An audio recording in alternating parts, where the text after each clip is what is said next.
नमस्कार दोस्तों, मैं विनय दुबे मुंबई से। मोदी जी कल फिर आए थे, देश को संबोधित किया और वो दिव्य ज्ञान देके चले गए जो आज तक किसी भी भारतीय को पता नहीं था। क्या दिव्य ज्ञान देके गए? ये वाला। हम उस मौसम में भी प्रवेश कर रहे हैं जहां सर्दी, जुकाम, खांसी, बुखार, ये सारे न जाने क्या क्या होता है। धन्यवाद मोदी जी। हमें तो पता ही नहीं था जुलाई में बारिश होती है और बारिश के बाद सर्दियां चालू हो जाएंगी और इसी बीच में त्योहार भी आता है।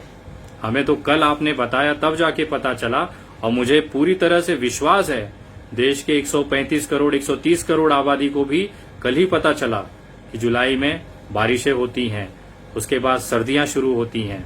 आप लोग जिस तरह से देश चला रहे हैं और हर दिन एक नया नया मनोरंजन देश के सामने प्रस्तुत हो रहा है।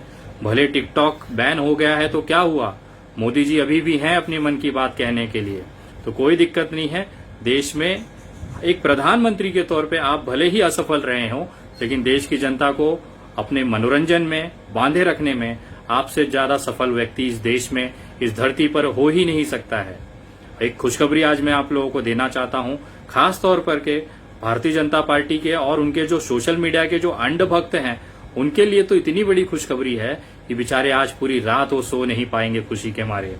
जिस बाबा रामदेव को ये अपने कंधों पे बिठा के पूरे विश्व का, ब्रह्मांड का चक्कर के दौरे पे ये अपना विजय जल्लोष मना रहे थे कि बाबा जी ने कोरोना की दवाई बना ली है, आज उसी बाबा जी ने अपना खड़ाऊ निकाल के, अपना जूता निकाल के इन्हीं अंध भक्तों के मुंह पे दे मारा है। और इतना खकारी मार के इन्होंने, बाबा रामदेव ने इन अंध भक्तों के मुंह पे थूका है कि उसकी कोई कल्पना नहीं की जा सकती है। जिसे ये कोरोना की दवाई समझ के इतना गौरवान्वित महसूस हो रहे थे, बाबा की जय जयकार लगाए पड़े थे, वो तो साला इम्यूनिटी बूस्टर करके निकला। और ये बाबा रामदेव खुद इसका आज आके उन्होंने पलटी मारी है कि हमने कोई कोरोना की दवाई नहीं बनाई। बेचारे इनको कोई हक नहीं है अंध भक्तों को इस तरह से गालियां खिलाने का। ये इतनी मेहनत से आपका प्रचार प्रसार करते हैं और आप ही आके इनके मुंह पे जूता मार के चले जाते हैं और उसके बाद अंध भक्तों को हम जैसे जो लोग बैठे हैं वो तबीयत से लेते हैं। देखो बाबा रामदेव क्या हालत करके गए। बाबा के साथ बालकृष्ण भी उत्साहित थे और बगल में खड़े बीएस तोमर भी जीत की हंसी हंस रहे थे। मगर दवा के दावे से पहले तोमर साहब मुकरे और आज आचार्य बालकृष्ण भी पलट गए। दवाई के अंदर तो ये हमने कहा ही नहीं कि ये हम कोरोना को जो है कंट्रोल करते हैं, क्योर करते हैं। हमने कहा कि हमने ये दवाइयां बनाई थी, वो क्लिनिकल रिसर्च के अंदर ये दवाइयां दे दी, दवाई देने से कोरोना के रोगी ठीक हो गए। एक झूठ को छुपाने के लिए बालकृष्ण ने दूसरा झूठ बोल दिया। जरा सुनिए 23 जून को स्वामी रामदेव ने क्या कहा था। कोरोना की पहली Ayurvedic clinically control trial based evidence research based medicine Patanjali research centre और नीम्स के संयुक्त प्रयास से तैयार हो गई है। स्वामी रामदेव के इसी दावे के बाद आयुष मंत्रालय ने नोटिस जारी किया था और दवा से जुड़ी जानकारी मांगी थी। जवाब में रामदेव की तरफ से कहा गया कि कोरोना किट के नाम से कोई किट नहीं है। लेकिन 23 जून को ही आई इस तस्वीर को देखिए जिसमें लिखा है पतंजलि रिसर्च इंस्टीट्यूट के द्वारा परीक्षित एवं सत्यापित औषधि और इंग्लिश में ठीक नीचे लिखा है दिव्य कोरोना किट। नकली इंसान हमेशा नकली ही होता है, चाहे वो किसी भी वेशभूषा में हो। आपने कल भी देश को बेवकूफ बनाया था, आज भी आप बेवकूफ बना रहे हैं और आने वाले कितने ही भविष्य तक आप देश को बेवकूफ बनाएंगे। फर्जी दवाइयां, फर्जी सामान निकाल के आप देश की जनता को आयुर्वेद और धर्म के नाम पे लूटते आए हैं। बाबा रामदेव जी, आपकी हकीकत अब देश के सामने है कि आपने कोरोना की दवाई बनाई ही नहीं है। और इसको देखते हुए कितने ही अंध भक्त अपने मुंह पे गिर गए, बेचारे वो हम लोगों को कैसे झेल पाएंगे। हम लोग तो तबीयत से लेने वाले हैं। अब तो उनकी हालत सोशल मीडिया पे देखने लायक होगी। दूसरा, आज जिस तरह से मोदी जी आके संबोधित करके चले जाते हैं, हर एक मध्यम परिवार को ये अपेक्षा होती है कि मोदी जी आएंगे और मिडिल क्लास परिवार के लिए कुछ न कुछ कह के जाएंगे। वो आते हैं 5 किलो चावल, 5 किलो गेहूं, 1 किलो चना दाल, 1 किलो दाल दे के चले जाते हैं। लेकिन वो भूल जाते हैं कि बच्चों की स्कूल की फीस के लिए स्कूल से प्रेशर है। वो भूल जाते हैं कि घर का भाड़ा देने के लिए मकान मालिक सर पे बैठा हुआ है। वो भूल जाते हैं कि राशन वाले का बिल बकाया चल रहा है। दोस्तों से, मित्रों से उधार लेके, परिवार के लोगों से उधार लेके, रिश्तेदारों से उधार लेके वो घर चला रहे हैं। उसके लिए कोई व्यवस्थाएं मोदी जी नहीं कर पाते हैं। यहाँ तक कि इस समय देश के अंदर डीजल पेट्रोल के भाव बढ़े हुए हैं। डीजल का भाव बढ़ने के कारण जो हमारी आर्थिक हालत है वो धीरे धीरे खराब होते जा रही है। सामानों की कीमत बढ़ने लगी है और इसका असर सीधे सीधे आम जनता पे पड़ेगा। और मैं आपको दावा कर सकता हूं कि जिस तरह से अंधभक्त अपने अंधभक्ति में लीन हैं, उनको कुछ नहीं दिखाई दे रहा है। अभी ये आग उनके घरों तक पहुंच गई है और उसी का असर ये हुआ है कि भारतीय जनता पार्टी के कार्यकर्ताओं ने रस्ते पे उतरकर भारतीय जनता पार्टी का डीजल और पेट्रोल के भाव को लेके विरोध प्रदर्शन नाचते गाते हुए किया है। ये एक तरह से उनकी आंखें खुली हैं कि वो अभी तक 2014 और 2019 में उन्होंने क्या गलती की है। देश के साथ इतना बड़ी उन्होंने धोखा दिया है जिसकी सजा भुगत रहे हैं। आज उनका परिवार भी भुगत रहा है। उसको देखते हुए बहुत ही कम तादाद ही सही, लेकिन उन भाजपा के कार्यकर्ताओं को ये समझ में आया है कि देश की जो लगाम है वो गलत हाथों में दी है। और देखिए किस तरह से भारतीय जनता पार्टी के कार्यकर्ता विरोध प्रदर्शन कर रहे हैं बढ़ते हुए डीजल और पेट्रोल के दामों का।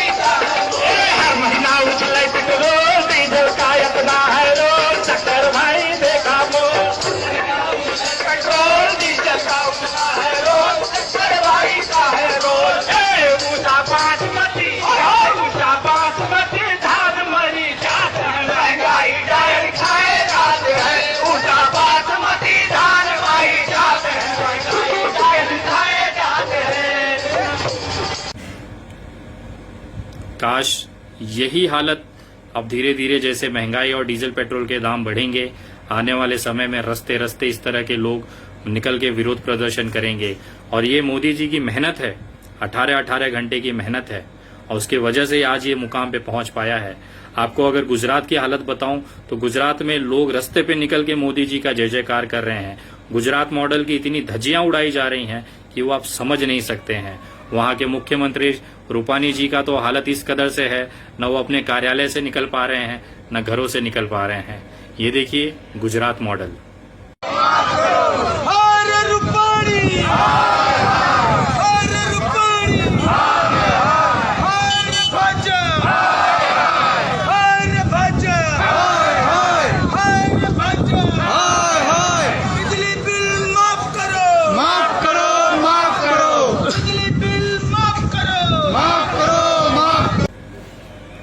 अभी तो ये शुरुआत है, आगे आगे देखिए ये जो महंगाई की जो मार है, बिजली बिल की मार है, आर्थिक तंगी की जो हालत है, ये हर घर तक पहुंचेगा।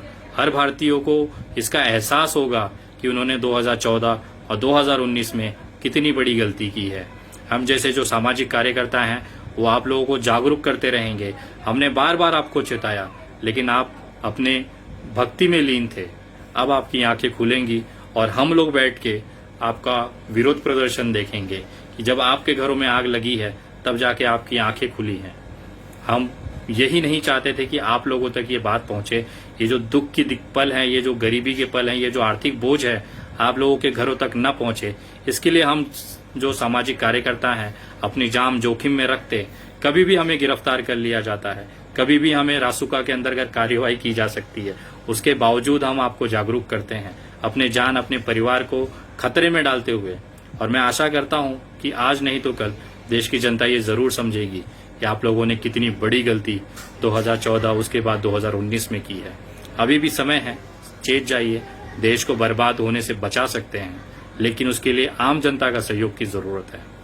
मैं आप लोगों को धन्यवाद करना चाहता हूं जिन्होंने सहयोग राशि भेज के उन गरीब दिवंगत परिवार के लोगों को राशन और भोजन उपलब्ध कराने में हमें मदद की है।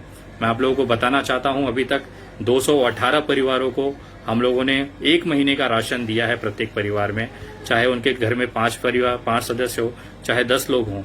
प्रति व्यक्ति के हिसाब से हम लोगों ने 218 परिवारों को और ये राशन पहुंचाया है, और उसके लिए आप लोग, उन तमाम लोगों को मैं धन्यवाद करता हूं जिन्होंने इसमें सहयोग किया। अगर अभी भी आप इसमें मदद करना चाहते हैं तो आप हमारे पेटीएम, गूगल पे और फोन पे नंबर 9594394948 पर अपना अनुदान भेज सकते हैं। आपके भेजे गए एक एक रुपए से किसी जरूरतमंद परिवार को राशन और भोजन मिल सकता है। अगर आप यूपीआई ट्रांसफर करना चाहते हैं तो यही नंबर है 9594394948 UPI। आप इस पे भेज सकते हैं। मैं आप तमाम लोगों को धन्यवाद करता हूं और आशा करता हूं ये जानकारी आप सभी भारतीय तक पहुंचाएंगे, और इसी साथ में आगे भी इस तरह की चीजें लाते रहूंगा। आप लोगों का साथ और प्यार इसी तरह बना रहे। जय हिंद, जय महाराष्ट्र।